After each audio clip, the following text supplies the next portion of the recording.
Hey guys, thank you for joining me on Every Ray Living. You already know it is your girl Rayette. Welcome. First and foremost, thank you for taking the time out of your day to make me a part of your day and allow me to talk you through whatever you're doing or whatever you're going through.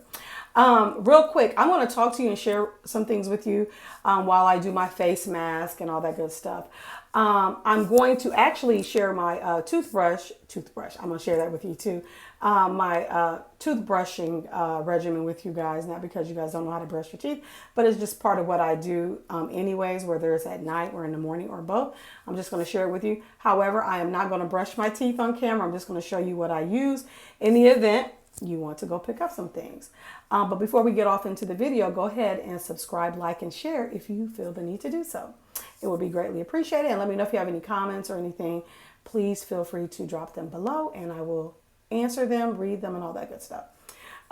First and foremost, when it comes to my toothbrush, it's always going to be in my little toothbrush holder, which the other part fell on the floor.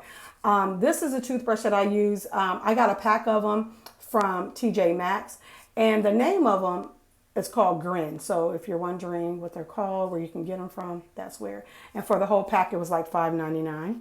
So that's the toothbrush I use, and Crest. But I use the charcoal toothpaste as well. This is just where we're at today. But first and foremost, that's important for me. I usually swish. Funny enough, this is called swish. I will swish with this first, just to clear my mouth out or whatever. And then pour it in a little cup, swish with it. And then I'll proceed to brush my teeth. I'll floss. I usually use the charcoal floss string, but I'm out of it. So I just use the handy dandy Glide that the dentist gave me.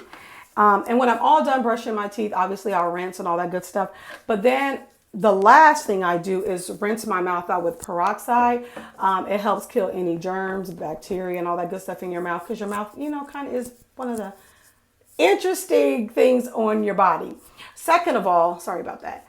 It helps whiten your teeth. Your girl don't got extra money to get her teeth whitened. So I have been brushing my teeth with baking soda as far as I can remember, and swishing with peroxide, even in high school and all that good stuff. So I just still do these same things. And yes, I still do brush my teeth with baking soda, but that's what I'm doing today. So that's my mouth regimen or whatever. Today, I'm going to do a mask. And while I'm doing my mask, I want to talk to you guys about a couple things. A couple weeks ago, August 14th, that is, I turned 47. Sidebar, the mask I'm using is the Aveeno Oat Mask. And it says Glow. And it has pomegranate seed extract in it. And so, again, that's what I'm going to be using. And I'm going to use this little brush to put it on my face. And I'm going to wet it first because that's what I do. And I just use a little paintbrush sometimes. Sidebar, I know I need to get off into the video, but I was going to do this face mask, the gold peel. But for time's sake, I just didn't feel like doing it because it'll harden and you got to peel it off. So that'll come on the next video. But I really do like how this makes my skin feel, and it does give it an instant glow. So I'll do that with you guys here soon. But anyways, I turned 47 August 14th, and I didn't have a party or anything. I purposely decided to not do anything that was going to revolve around planning a dinner, planning a party. I just wanted to, enter into 47 just chilling. But I also knew it was something else I wanted to do, but I wasn't sure. And so it was put on me just to take 47 days and go on a 47-day hiatus from certain things, meaning don't do certain things intentionally and then do some things intentionally. So it's been a real interesting couple weeks just because I have been quiet on some things. I've been getting, some clarity on certain things and just allowing God to just show up and show me some things that I've kind of probably been turning a blind eye to and just not paying that much attention to or whatever. One of the things on my to-do list to be intentional about was to go find my mom's gravesite. I mean, I knew where it was at as far as where she, was laid to rest, but I never knew where her gravesite was for whatever reason. Probably the trauma and all that good stuff. So successfully, I found that and I felt pretty good about that. And I talked about that in my podcast. And later on in another video, I'll share how amazing that experience was. It wasn't sad at all. It was actually quite moving, but I'll just share that with you at another time. But the reason I wanted to get on here and talk to you guys about the 47 days of being intentional about things is because sometimes we can really lose sight on some things. Sometimes our perception will make us think things are what they are. And going back to perception, it's how we see it. It's not really how it is. It's just how we think it is. And so sometimes we can get so caught up in what we think something looks like, it becomes our reality. And then when we get a reality check on what it really is, we get taken back. Because again, we're looking at it how we should see it, how we should view it.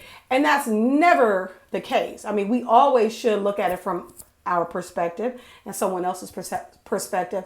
But one thing we need to be clear about is making sure, is it the reality of the thing?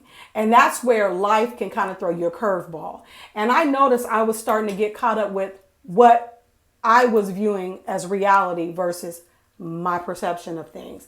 And sometimes you need a minute. Sometimes you need to take a hiatus from whatever it is, whether it's social media, whether it's hanging out with certain people, whether it's doing certain things or not doing certain things, and just start getting reacquainted with yourself. And sometimes that's a very, very uncomfortable thing to do, because sometimes we get connected to things, people, and places, and we don't really get to deal with ourselves. And so that's why I decided to take these 47 days and get reconnected and start reevaluating some things in my life, along with people, places, and things.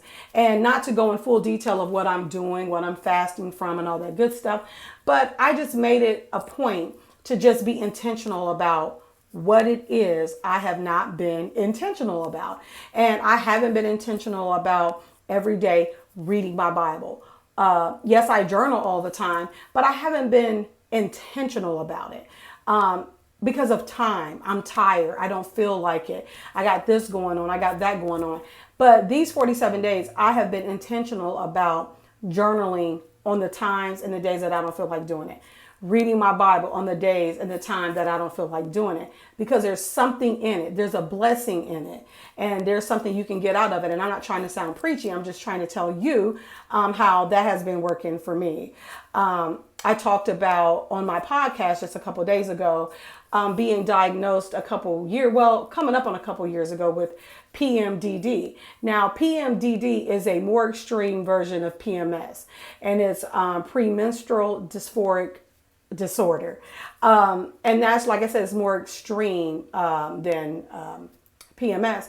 And I didn't think I would talk about that to anyone other than my people in my close circle. But sometimes we do need to shed some light on some things that may help someone else. Someone may think, okay, it's just that time of the month and I just feel this way. But then you realize you feel worse, like your mood shifts is out of control. Your irritability is out of control. And you have no idea why and how it's there. But it is. And it's just, you probably need to go to OBGYN. They can tell you that maybe you have PMDD. I'm not diagnosing anyone. I'm not telling you that's what you have. I'm not doing any of that, because you can research that and look it up, and we can talk about that. And I will talk about that at another time on another video. But I just brought that up to let you guys know that that's one of the things that I shared on my podcast that I wasn't, ever thinking I was going to talk about, not because I was hiding. I'm just thinking who, don't know about that, and who doesn't have it, and who cares? Well, it's probably one person that cares. It's probably one person that's thinking, man, I just don't feel like myself every month. I know it's PMS, but I feel anxious. I feel anxiety driven. I feel restless. I'm self-critical more times out of, a particular time in the month than any other months. And that's all part of it. So I got on there and I was intentional about sharing that and how I, was diagnosed, and, what led me to going to the doctor to figure out like what is going on. Why do I feel like everybody and everything bothers me around this particular time of the month for so long? And when I say for so long, like that whole 2 weeks that I'm, having my period or whatever. So I just decided to share that and be intentional about it. So that's why I was adamant about taking the 47 days and being intentional and just being real. Not that I'm not real, but again, my perception of certain things and people was getting a little bit skewed, and not to their fault, not to my fault. It just is what it is. Sometimes you just see things and how you see them is what it is, but it's a bigger picture to it. And so I just decided to take some time for myself to do those things. And having a foot injury and working on it and constantly being in pain and sucking it up and all that good stuff, like, it wears on your body, not just on your foot, your knee, your back, all those things. And as you get older, sometimes it's not as kind to you. So I'm working on trying to get a regimen down so I can lose some weight and stay healthy and all that good stuff, and not let my foot constantly be the reason that I don't expand myself beyond just going to work and walking and so on and so forth. So I'll let you know how that journey goes. But I don't want to hold you guys on here too long. I just wanted to get on here and share that with you. In the event you're thinking you want to do something, you want to take some time for yourself, but you don't know how to do it, when to do it, just do it. It doesn't have to be 47 days. It don't have to be 2 days. It could be a couple hours out of the day. But just get intentional about pouring back into you, getting back to you, because we all hear self-love is the best love and self-care is the best care and all that good stuff. It is. And it's bigger than just putting a mask on, getting your nails done, getting your hair did, getting your eyebrows done. It's starting from the inside. And sometimes that's the most neglected thing, the inside, your mental. So I just want to jump on here and share that with you guys. And stay tuned for more videos. Like I said, don't forget to subscribe, like, and share. Give this video a thumbs up if you like it, or a thumbs down. Comment if you have any questions or whatever, or something you want to see me do or talk about. And until the next time, we are going to talk about it.